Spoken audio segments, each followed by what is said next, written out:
Alright, guys, so this will be the first installment of the reader-generated podcast here, answering your questions this week. Got quite a few. I'm not going to get to all of them. I'll save some of them hopefully for next week as well. And going forward, feel free to submit any questions you have about the site or a review or anything that we do. You can shoot us a message on Facebook or email us at sorroweternalblog@gmail.com. So let's get right into it. The first one comes from Steve. And Steve saw the post on our Facebook page the other day saying that I wasn't going to review the new Black Sabbath album and wanted to know why that was and what I thought about it. So I guess, in a sense, I'm going to review it right now. The reason I decided not to review it, I listened to it at least 60 times, and my opinion of it changed greatly from listen 1 to listen 60. A lot of the people around me gave their input, and overwhelmingly it seems positive. Everyone that I talked to, I know Justin really liked the album. A couple other people that I've spoken to about it really thought it was pretty amazing. And I'll admit that the first time I listened to it, I kind of felt the same. Like, wow, this sounds like, Sabbath, like actual Sabbath for the first time in a long time. But the reason I decided not to review it was I don't even know what to say about it at this point. The reason I linked to the review at the AV Club was that I think the writer there really, he just hit the nail on the head. Basically what he was saying is, it's kind of like a band, 40-year-old band trying to capture that sound again, and you can see the little nods to their older albums throughout the album, but it just seems at times uninspired. The lyrics are a little bit shaky, which, I guess, it's Sabbath and you expect that, but there was a lot that bothered me about it, and I think that he really hit the nail on the head. That was Jason Heller at the AV Club.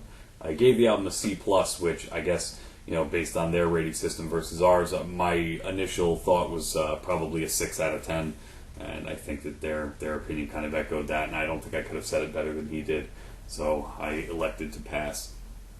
God is Dead, I think, is a fantastic track, but there's a lot of filler in there. Someone actually, a friend of the site actually had said that when we listened to the album the first time, we just had it on kind of in the background while we were doing other things, and he said that he didn't know the album had passed because it sounded like one really long song. Now, depending how you think about that, oh my god, it sounds like one song. It's so good in the flow aspect that it sounds like one song. Is that a good thing? Or, oh, it sounds like one song, like they couldn't even vary from the bass line. So either way, so that was kind of my take on the Sabbath album. And by all means, I think it's a good album, but if you ask me 6 months from now, am I still going to be listening to it? Probably not. So thank you, Steve, for that question and for making me do that anyway. We have a question here from Amanda, and Amanda wants to know what happened to the website, sorroweternal.com, that I think have been promising for a year and a half. The website is there. You can go to sorroweternal.com, and it's still, I believe, a placeholder.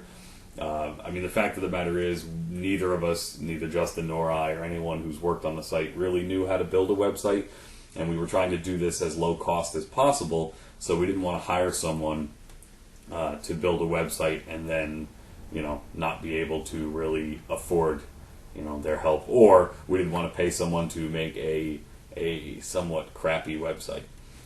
So I admit I've still been working on it. I'm trying to basically teach myself how to build a website as I go, and eventually we'll absolutely get there. We're looking to expand, day by day, more writers, more people working on the site, more content. We've been flirting with the idea of adding a news section, just, kind of piecing together news from around the internets about bands, even like a tour page, something like that. But, we're working on that right now. We're really a two-man operation, just Brian and myself writing reviews, and I do a lot of the other stuff kind of on my own. And unfortunately, the day job gets in the way of that, but the day job pays the bills for this, so, I can't really complain that much. So there will be a sorroweternal.com at some point. Unfortunately, I can't really tell you when, and we probably shouldn't have teased it until we knew exactly what we were going to do with that. So thank you, Amanda. Now, we got Daniel here. Daniel wants to know the worst message I've ever gotten from a band after a review. Now, myself personally, there was one. I mean, I was called a lot of horrible names. I was told, that I was a piece of shit and that I didn't understand because I gave a band a bad review. That was, I mean, those don't really bother me. I'll be honest. as much as, I obviously don't like being called names. Getting messages like that, and there have been a few, not a whole lot, but there have been a few.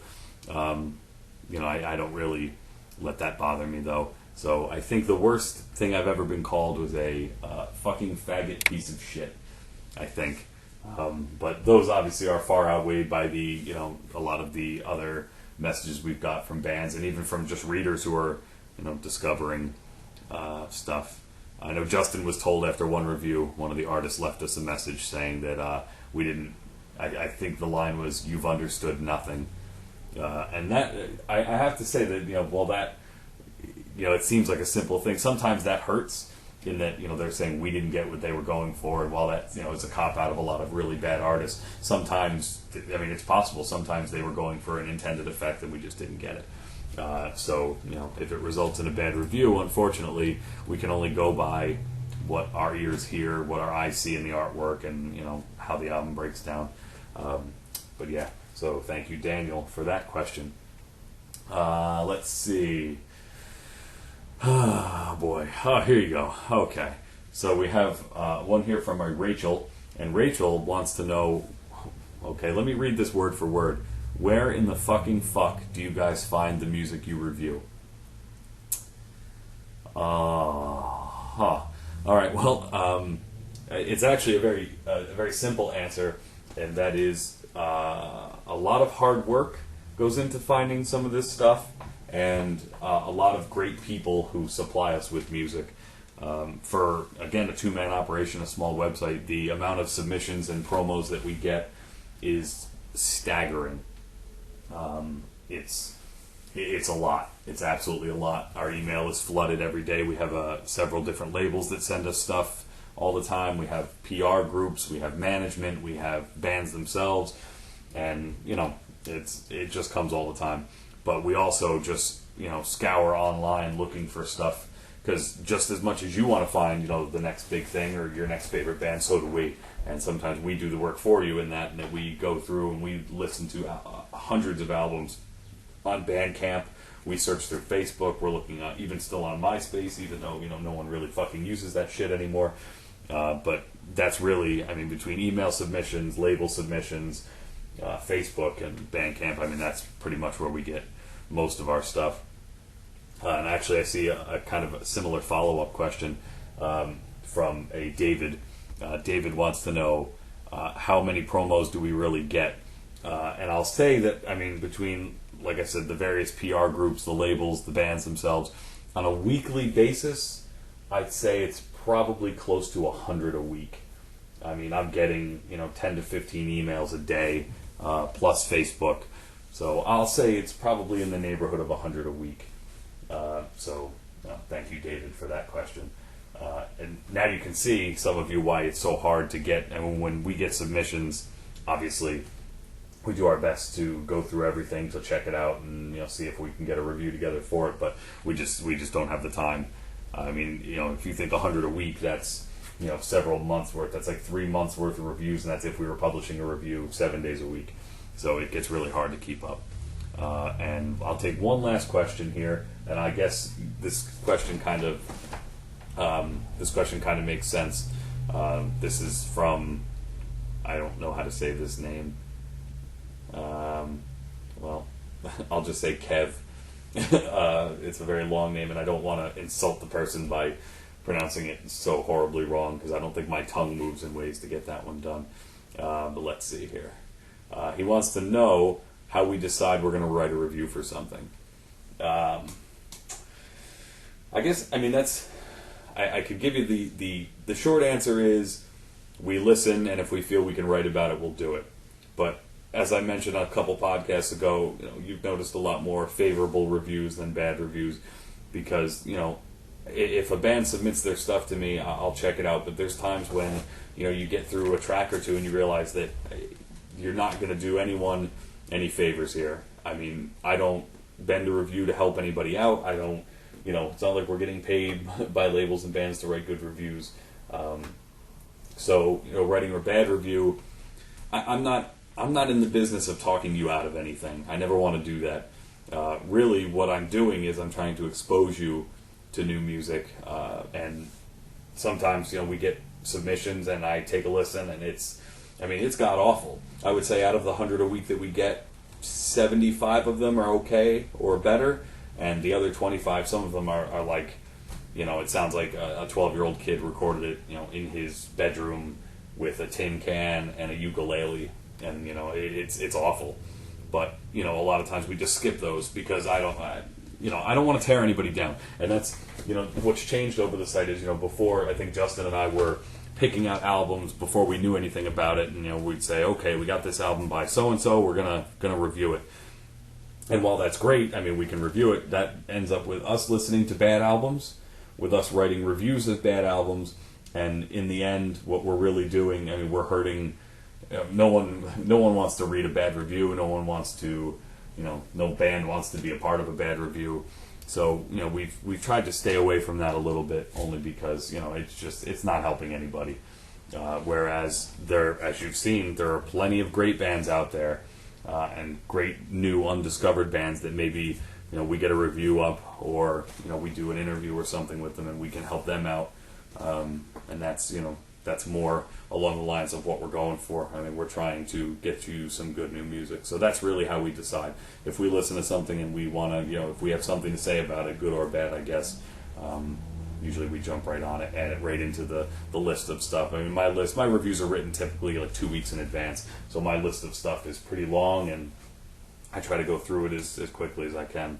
But, it obviously adds up. Now, Brian, on the other hand, I know he's been doing a lot of reviews for established bands that he's liked for a while, bands that he's grown up listening to. I know on one hand you have his review of the Kalma album from this past week, where he loved it, and it's a band that he's liked a lot, and he kind of noted that he thinks this is their best. And then you have his review of the Tristania album, which is again a band that he's really liked in the past, and this one disappointed him. And I guess that's a different dynamic there, because a lot of the bands that I'm reviewing, I try to do bands that I've really either never heard of, or bands that are just up and coming. So I think I surprise myself a lot more often with some of the stuff that I review. So thank you, Kev. And if you want to tell me how to say your name, feel free to email me back and tell me how to pronounce that. So got a couple more, but I guess that's all I'll get to this week. I'm already over the 10-minute mark, and but hopefully those are some good answers. Those of you who send in questions, thank you.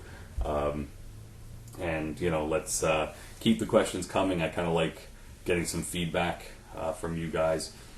Is there, if there's a review that you really liked, or review, if you disagree with something, feel free to throw that out at me. But I'll try to do this every week if possible, if time allows, so I can answer your questions, and we'll go from there. So thank you for sending your stuff in. Those of you I didn't get to, I will try to get to next week. But keep it coming, and I'll see you guys next week.